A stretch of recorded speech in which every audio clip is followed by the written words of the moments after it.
ആദരണീയരായ ഉസ്താദുമാരെ, സ്നേഹനിധികളായ രക്ഷിതാക്കളെ, പ്രിയപ്പെട്ട കൂട്ടുകാരെ, അസ്സലാമു അലൈക്കും വറഹ്മത്തുള്ളാഹി വബറകാതുഹു.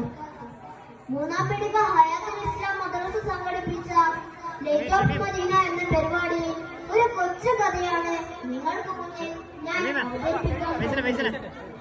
എന്റെ കഥയുടെ പേര് ഭൂമിയിൽ ആണ്ടുപോയ കോടീശ്വരൻ എന്നാണ്. കൂട്ടുകാർ ശ്രദ്ധിച്ച് കേൾക്കുമല്ലോ.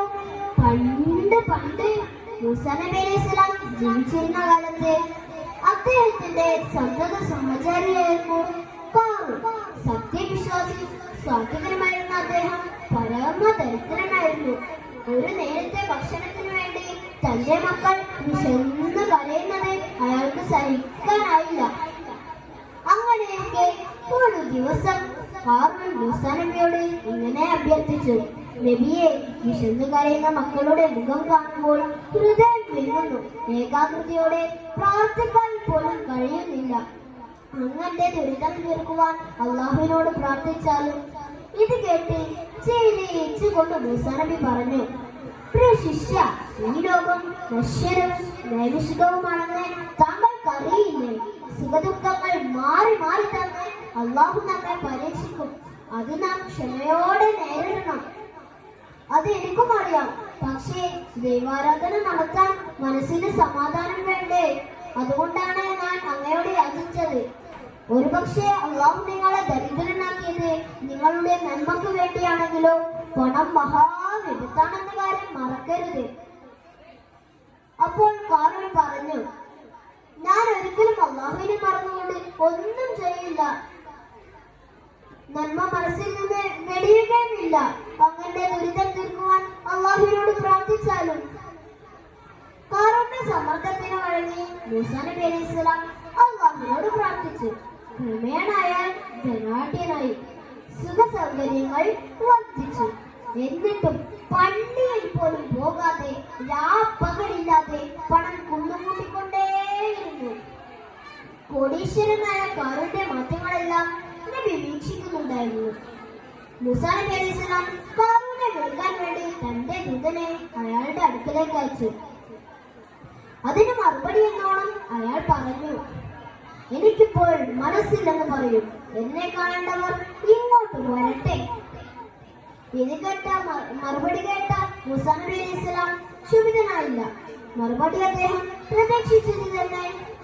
അഹങ്കാരത്തിന്റെ തിളപ്പാണ് തന്നോട് ഇങ്ങനെ പറയാൻ ഖാറൂനെ പ്രേരിപ്പിച്ചത്. നബി വീണ്ടും തന്റെ ദൂതനെ അയാളുടെ അടുക്കലേക്ക് അയച്ചു. ഇപ്രാവശ്യം സക്കാത്ത് ഖജനാവിലടക്കാനായിരുന്നു ആജ്ഞ. പക്ഷേ ഖാറൂൻ അത് മൂസാ നബിയുടെ പ്രതികാരമാണെന്നാണ് കരുതിയത്. ഖാറൂൻ അയാളുടെ ദൂതന് നേരെ ആക്രോശിച്ചുകൊണ്ട് പറഞ്ഞു: ഞാനിപ്പോൾ അനുഭവിക്കപ്പെടുന്ന സമ്പത്ത് ഞാൻ സ്വയം സമ്പാദിച്ചതാണ്. അതിൽ ആരും അസൂയപ്പെട്ടിട്ട് കാര്യമില്ലെന്ന് പറയൂ. സക്കാത്ത് തരാൻ തൽക്കാലം എനിക്ക് മനസ്സില്ല.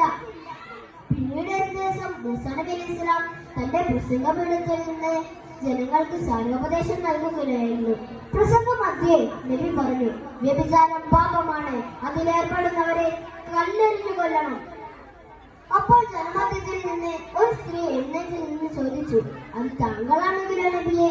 തീർച്ചയായും അതെനിക്കും ബാധകമാണ്. ആ സ്ത്രീ മുന്നോട്ട് വന്ന് ചോദിച്ചു: എന്നാൽ താങ്കളായ ഞാൻ ഗർഭിണിയായിരിക്കുന്നു. എന്താ, ഓർക്കുന്നില്ലേ? ജനങ്ങൾ പരസ്പരം അടക്കം പറഞ്ഞുകൊണ്ട് ആ രംഗം രക്ഷിച്ചു. എന്താ, നിനക്ക് പ്രാർത്ഥുണ്ടോ? ഈ പറയുന്നത് കള്ളമാണെന്നാണെങ്കിൽ നിന്റെ തലയിൽ ഒരു തീ വീഴ്ത്താൻ അള്ളാഹുവിന്റെ സഹായത്താൽ എനിക്ക് കഴിയും. ഇത് കേട്ട് ഭയന്ന് വിറച്ച സ്ത്രീ പറഞ്ഞു: അരുത് നബിയെ, അത്തരത്തിൽ പ്രാർത്ഥിക്കരുത്. ഞാൻ തെറ്റുകാരിയാണ്. എന്നോട് ക്ഷമിച്ചാലും എന്നെ ഇങ്ങനെ പറയാൻ പ്രേരിപ്പിച്ചത് ഖാറൂനാണ്. ഇതിനുത്തരവാദി ഖാറൂൻ തന്നെയാണ്. നബി അവർക്ക് മാപ്പ് നൽകി വിട്ടയച്ചു. പക്ഷേ സത്യനും ക്രൂരനുമായ ഖാറൂനോട് നബി ക്ഷമിച്ചില്ല. മൂസാ നബി അലൈഹിസ്സലാം അള്ളാഹുവിനോട് പ്രാർത്ഥിച്ചു: കരുണാനിധിയായ അള്ളാഹുവേ, നിന്റെ ശത്രുവായ ഖാറൂന്റെ മേൽ ശിക്ഷ നടപ്പിൽ വരുത്താൻ ഇനിയും വൈകിക്കരുതേ. പ്രാർത്ഥനയുടെ ഫലം കൂട്ടൻ കണ്ടു. ഭൂമി രണ്ടായി പിളർന്ന് ഖാറൂൻ അതിലേക്ക് ആണ്ടുപോകാൻ തുടങ്ങി. ഒപ്പം അയാളുടെ കൊട്ടാരവും.